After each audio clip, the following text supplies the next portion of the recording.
بسم اللہ الرحمن الرحیم۔ ہر انسان کے اندر دو بھیڑیے ہوتے ہیں، ایک اچھائی کا، دوسرا برائی کا۔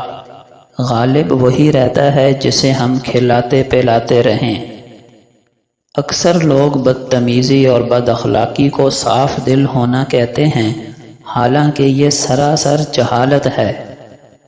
کبھی کسی سے اس کی امید مت چھینو۔ بڑے کہتے ہیں دنیا کا سب سے بڑا ڈاکو وہ ہے جو لوگوں سے ان کی امیدیں چھین لے۔ ماضی میں کیے گئے گناہوں کو یاد کر کے خاموشی سے ان کی معافی مانگتے رہیں، لوگوں میں اعلان نہ کرتے پھریں کہ میں بڑا گنہگار ہوں۔ الفاظ تو درجہ دوم پر آتے ہیں، درجہ اول پر تو لہجوں کی تلخی ہوتی ہے۔ سیلفیوں کی بجائے لفظوں پر فلٹر لگائیں۔ بولتے وقت اتنا ضرور سوچ لیا کریں کہ ہماری گفتگو میں لفظ کتنے ہیں اور تیر کتنے۔ جو آدمی لوگوں کے حالات دیکھ کر عبرت نہیں پکڑتا، پھر اللہ اس کے حالات سے لوگوں کو عبرت دلاتے ہیں۔ خوش قسمت ہے وہ انسان جس کے لیے کوئی روئے، بدقسمت ہے وہ شخص جس کی وجہ سے کوئی روئے۔ ہمیں تو قبرستان میں جاتے ہوئے بھی السلام علیکم کہنے کی تعلیم دی گئی ہے، پھر پتہ نہیں ہم میں یہ انا، ضد، اکڑ کہاں سے آ گئی کہ ہم زندہ لوگوں کو بھی سلام نہیں کرتے۔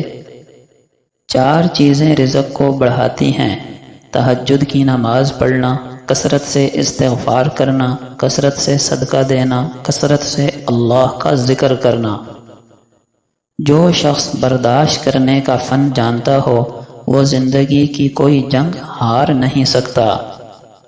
لوگوں کی باتوں پر کان دھرنا بند کریں، اپنی قابلیت اور اپنی صلاحیتوں پر اعتماد کریں۔ آپ ہر وہ کام کر سکتے ہیں جس کے کرنے کی آپ کے اندر بھوک یعنی شوق اور لگن ہو۔ ہم جانتے ہیں کہ صدقہ مصیبت کو قریب نہیں آنے دیتا، لیکن مصیبت یہ ہے کہ ہم صدقہ مصیبت آنے کے بعد دیتے ہیں۔ انسان بھی عجیب ہے، اپنی غلطی پر بہترین وکیل اور دوسروں کی غلطی پر سیدھا جج بن جاتا ہے۔ رزق کی کمی اور زیادتی اکثر دونوں ہی برائی کی طرف لے جاتی ہیں۔ دنیا داری نام ہے اللہ سے غافل ہو جانے کا۔ ضروریات زندگی اور بال بچوں کی پرورش کرنا دنیا داری نہیں ہے۔ مصیبت کو پوشیدہ رکھنا ہی جواں مردی ہے۔ داڑھی والا کبھی چور نہیں ہوتا، بعض اوقات چور داڑھی رکھ لیتا ہے۔ نمازی دھوکہ نہیں دیتے، بلکہ بعض دھوکے باز نماز پڑھ لیتے ہیں۔ پردہ کرنے والیاں تو باعزت گھرانے کی ہوتی ہیں، ہاں کچھ بے حیا پردہ اوڑھ لیتی ہیں۔ لہٰذا برائی کو ختم کیجیے، نیکی کو نشانہ نہ بنائیے۔ یہاں نعمتیں ناقدروں کو دے کر انہیں شکر سے آزمایا جاتا ہے، اور قدردانوں کے بعض نعمتوں کے لیے ترسا کر صبر سے آزمایا جاتا ہے۔ ہر ایک کی آزمائش اس کے حال کے مطابق الگ الگ ہوتی ہے۔ ہماری زندگی میں سب سے زیادہ خطرناک وہ لوگ ہوتے ہیں جو ہماری دشمنی تو کرتے ہیں لیکن کبھی اس دشمنی کا اظہار نہیں کرتے۔ عمر بن قیس فرماتے ہیں کہ یقیناً عورت کل قیامت کے دن اللہ کے بارگاہ میں اپنے شوہر سے جھگڑا کرے گی اور کہے گی کہ میرے شوہر نے نہ تو مجھے ادب سکھایا، نہ دینی تعلیم کا کچھ حصہ سکھایا، ہاں بس یہی کیا کرتا تھا کہ میرے لیے بازار سے روٹی لایا کرتا تھا۔ جلیل القدر تابعی حضرت قتادہ فرماتے ہیں بہترین رزق وہ ہے جو نہ تمہارے اندر سرکشی پیدا کرے اور نہ ہی تمہیں اللہ کی عبادت سے غافل کرے۔ لہٰذا رزق کی کثرت نہیں، برکت مانگنی چاہیے۔ رسول اللہ صلی اللہ علیہ وسلم کا فرمان ہے جو شخص پاکیزہ و حلال رزق کھائے اور سنت پر عمل کرے اور لوگوں اس کے شر سے محفوظ ہوں تو وہ جنت میں جائے گا۔ آپ صلی اللہ علیہ وسلم نے فرمایا جو شخص میرے نام سے وہ بات بیان کرے جو میں نے نہیں کہی تو وہ اپنا ٹھکانہ جہنم میں بنا لے۔